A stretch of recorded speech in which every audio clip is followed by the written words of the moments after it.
নাজমুল হোসেন শান্ত যেন জানেন জ্যোতিষবিদ্যা। বিশ্বকাপ শুরুর আগে দেওয়া একটি সাক্ষাৎকারে নিজের প্রিয় দল আর্জেন্টিনাকে নিয়ে কয়েকটি প্রেডিকশন করেছিলেন বাংলাদেশ ক্রিকেট দলের অধিনায়ক নাজমুল হোসেন শান্ত।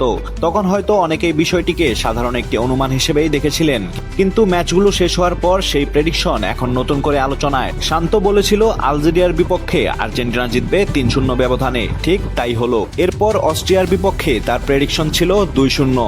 আশ্চর্যের বিষয়, সেই ম্যাচেও ঘটেছে একই ঘটনা, 2-0 স্কোর লাইন। সর্বশেষ জর্ডানের বিপক্ষে তিনি বলেছিলেন আর্জেন্টিনা 3-1 ব্যবধানে জিতবে, আর অবিশ্বাস্য হলেও সত্য, আজ সেই ম্যাচের ফলাফলও মিলে গিয়েছে হুবহু। টানা 3টি ম্যাচের স্কোর লাইন একদম নির্ভুলভাবে মিলে যাওয়ায় এখন সামাজিক যোগাযোগ মাধ্যমে শান্তকে নিয়ে মজার আলোচনা শুরু হয়েছে। কেউ বলছেন তিনি জ্যোতিষী, আবার কেউ বলছেন এটা নিছক কাকতালীয়। তবে আরেকটি ব্যাখ্যাও থাকতে পারে, আন্তর্জাতিক ক্রিকেটার হিসেবে শান্ত নিয়মিত ফুটবল অনুসরণ করেন। প্রতিপক্ষের শক্তি, আর্জেন্টিনার খেলার ধরন এবং দলের বর্তমান ফর্ম সম্পর্কে ভালো ধারণা থাকায় হয়তো তিনি এমন একটি হিসাব করেছিলেন যা অবিশ্বাস্যভাবে বাস্তবের সঙ্গে মিলে গিয়েছে।